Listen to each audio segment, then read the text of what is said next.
Universe நேயர்களுக்கு எனது அன்பான வணக்கத்தை தெரிவித்துக் கொள்கிறேன் தோழர்களே. அறிவாலயத்துல ஒரு கூட்டம் போட்டிருக்கிறாங்க. தன்னால ஒப்பாரி வச்சு அழுது தீர்த்திருக்கிறாங்க.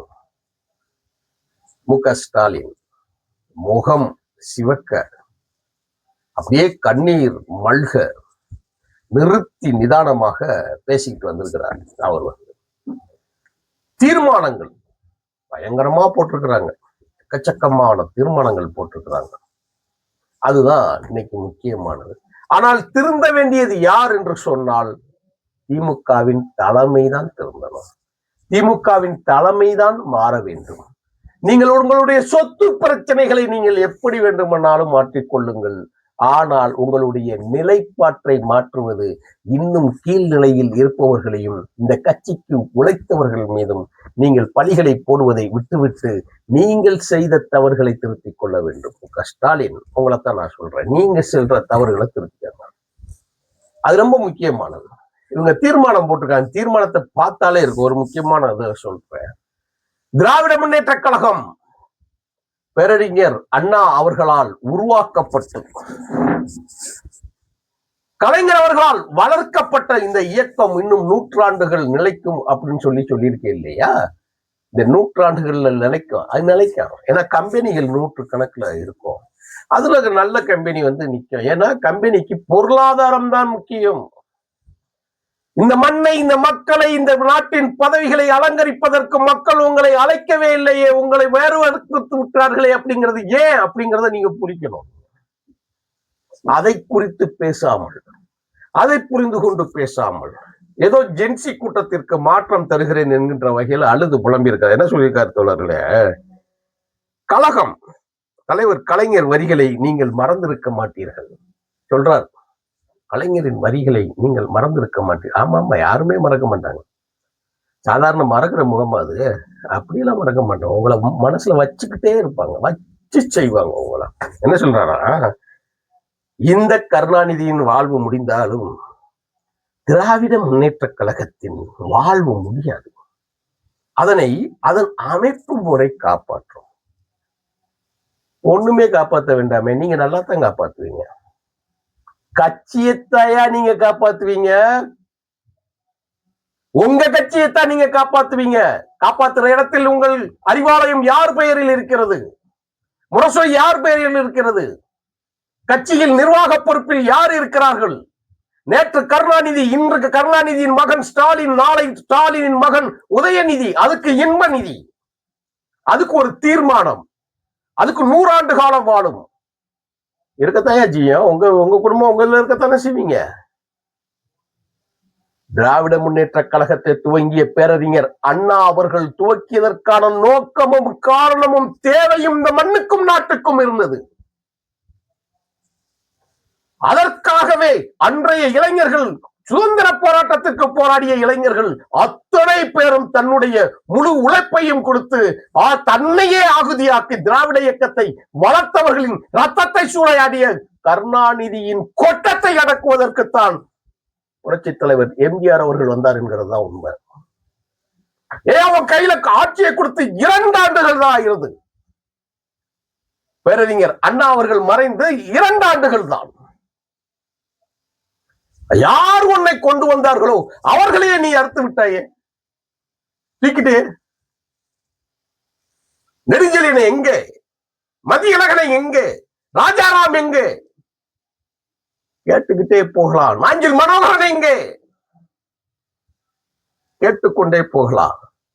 கடைசியில் தலைவர் வைகோ அவர்களை வரை உன் குடும்பத்திற்காக, உன்னுடைய சுயநலத்திற்காக கருவறுத்தாயே. அதனால் தான் மக்கள் உங்களை கருவறுத்தார்கள் என்பதை புரிந்து கொள்ளாமல் என்னடா தீர்மானம் போடுறீங்க?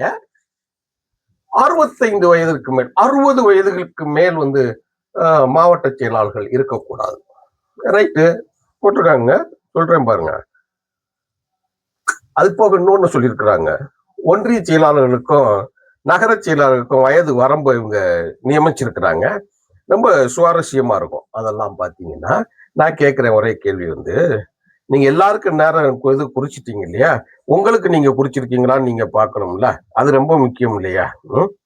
அவங்க குறிச்சிருக்கிறாங்க. நகர ஒன்றிய செயலாளர்களுக்கு 40 வயசுக்கு மேல இருக்கக்கூடாது. சரி, ரைட்டு. நாங்க யாரும் 60 வயசுக்கு மேல மாவட்ட செயலாளர்கள் இருக்கக்கூடாது. சரி, மாவட்ட செயலாளர்கள் 2 முறைக்கு மேல இருக்கக்கூடாது. சரி, கிளைக்கழக பொறுப்புகளில் இருப்பவர்கள் 45 வயதுக்கு மேல் இருக்கக்கூடாது. சரி, நான் கேட்க, நீங்க எத்தனை வயசு வரைக்கும் இருக்கலாம்? கட்சி தலைமை எத்தனை வயசு வரைக்கும் இருக்கலாம்? 94 வயது படுத்து கடந்து தனது வயது முதிர்வில் இயற்கையில் உயிர் போகிற வரை திமுகவின் தலைவர் பதவியை கருணாநிதியை வைத்திருந்தார். பதில் சொல்லணும். திமுக தலைவர் கருணாநிதிக்கு பிறகு அந்த கட்சியில் 50 பதவிகளுக்கு போடக்கூடிய ஆளுமை மிக்க மனிதர்கள் இருக்கிற வரை மு.க. ஸ்டாலினை செயற் தலைவர் என்று போட்டது ஏன்? அதுக்கு வயசு என்ன? மு.க. ஸ்டாலின் எத்தனை வயசு வரை இளைஞரணி அமைப்பாளர் பதவியில இருந்தார்? செயலாளர் பதவியில? சொல்லுங்க பாப்போம். எத்தனை வயசு வரைக்கும் இருந்தீங்க? தாமகை வர்ற வரைக்கும், பேரம்பேத்தி எடுக்கிற வரைக்கும் நீங்க அந்த பதவியில இளைஞரணி செயலாளர் பதவியில் இருந்தீர்களே, அதற்கு பிறகு ஒரு டம்மிக்கு போட்டு விட்டு உங்கள் மகனுக்கு அந்த பதவியை கொடுத்து விட்டு நீங்க அடுத்த பதவிக்கு காத்திருந்தீங்களே, எப்படி? இப்ப கூட எதிர்கட்சி தலைவர் யாரு? துரைமுருகன் பாவம் வீட்டுல உட்காந்துட்டாப்ல. நீ போ, தோல்விக்கு ஒத்துக்கொண்டு நீங்க போங்க. குளத்தூர்ல போய் குமுறி அழுதி இல்ல, போங்க. தோல்விக்கு நானே பொறுப்பு ஏத்துக்கிறேன். பதவி விலகணும்ல. நான் பொறுப்பு ஏத்துக்கிறேன்னு சொல்லி பூட்டி சாவியை நீ கொண்டு போயிட்டேன்னா என்னையா அது? என்ன இது? சொல்லுங்க. நீங்க பதவி விலகிட்டீங்கல்ல, அந்த சீட்டை விட்டு எஞ்சி போயிடணும்ல. இப்ப முதலமைச்சர் பதவி இல்ல, எஞ்சி வீட்டுக்கு போயிட்டீங்கல்ல, அறிவாலய தொட்டு காலி பண்ணுங்க. அடுத்தவர்களிடம் ஒரு கம்யூனிஸ்ட் கட்சிகள் அப்படித்தானே இருக்கு. அதை விட்டு போட்டு இந்த கருணாநிதியின் காலத்திற்கு பிறகும் திமுக இருக்கும். ஆமா, அப்படித்தான் இருக்கு. இல்லாம எங்க போயிட்டான்? அதுல கட்சியா நடத்துறீங்க, வேற ஆளுக்கு கம்பெனி தானையா நடத்துறீங்க. கனிமொழிக்கு ஒரு பதவி, உதயநிதிக்கு ஒரு பதவி, ஸ்டாலினுக்கு ஒரு பதவி, மருமகனுக்கு அதிகாரம், உச்ச அதிகாரங்கள். என்ன நடக்கு எல்லாம் தெரியாமலா இருக்காங்க மக்கள். அதான் உங்களை தூக்கி காரி இருந்து பத்திரிகைகள் எல்லாம் கிழித்து பக்கமாக கிழித்து எரிந்த பிறகும், அப்பொழுதும் அவர்களை வளைத்து விலைக்கு வாங்கிவிட்ட பிறகு பொதுமக்கள் தானே உங்களை தூக்கி எறிஞ்சிருக்கிறாங்க. அழகால விஷமாய் வேர்களாய் மண்ணுக்கு உள்ளே கருவேல மரத்தை போல் உள்ளே இருக்கக்கூடிய தண்ணிகளையும் உறிஞ்சி தான் மற்றும் வளர்ந்து தின்று கொழுக்கும் நிலையில் வந்துவிட்டது. எனக்கு யார் வந்திருக்கா? முள்ளிச்செடி மேல பச இருக்கும். அது உள்ள இருக்க தண்ணி எல்லாம் காத்துல இருக்கக்கூடிய தண்ணியை எடுத்துரும். அப்படித்தான் நீங்க கட்சியை வச்சிருந்தீங்க. தீர்மானமா அவங்க அப்பா அவங்க கொண்டு வராங்களாம், பதவியில இருந்து கொண்டு வராங்களாம். புதியதாக வரக்கூடிய இளைஞர்களுக்கு வழிவிடுங்கள். நாங்க அதைத்தான் கேட்கோம். நீங்க வழிகாட்டுங்கள். வழிவிட சொல்லுது இல்ல, அப்ப நீங்க தானே வழிகாட்டணும். நாங்க அப்படியே போருக்கு போகிற போது படை வீரர்கள் நாங்க போர் அடிக்கிறதுக்காக அரசியலுக்கு வரல, போராளிகளாக வந்திருக்கிறோம். என்ன போராளிகளை நீங்கள் எந்த நிலையில் வைத்திருந்தீர்கள்? இந்த மண்ணுக்கு உழைத்தவர்களை, இந்த நாட்டுக்கு உழைத்தவர்களை, இந்த இனத்திற்காக உழைத்தவர்களை யார் காட்டி கொடுத்தார்கள்? யார் அழிப்பதற்கு துணை நின்றார்கள் என்பதை வரலாறு சொல்லுங்க. அதை பேசினால் பேசிக்கொண்டே இருக்கலாமே. இந்த இனம் எழுதும் வரலாறை எழுதுகிற பொழுது சொல்லும். அதனால்தான் நீங்கள் உயிரோடு இருக்கிற பொழுதே அழுது உங்களுடைய காரியம் சட்டமன்றத்துல அப்படியே கிழிச்சு தொங்குது உங்க முகம். போற வயல பருத்தி வரல சொல்றேன். போற வயல புட்டுற அவனை அடிச்சு வரட்டுற, சின்ன பிள்ளை கூட்டு வாடா வீட்டுல இருக்கு, போய் பெரிய ஆளை கூட்டு வர சொல்றான்னு சொல்லி சின்ன பிள்ளை விட்டு அடிச்சு வரட்டுற மாதிரி ஆயிப்போச்சு உங்க நிலைமை.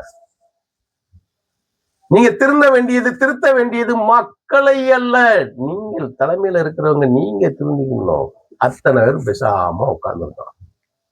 வெள்ளை வேட்டி கூட்டம் ஒண்ணு ஒய்யாரமாய் உட்கார்ந்து இருக்கிறேன்னு சொல்லி திரைப்பட பாடல்கள்ல கவிஞர் வரும்.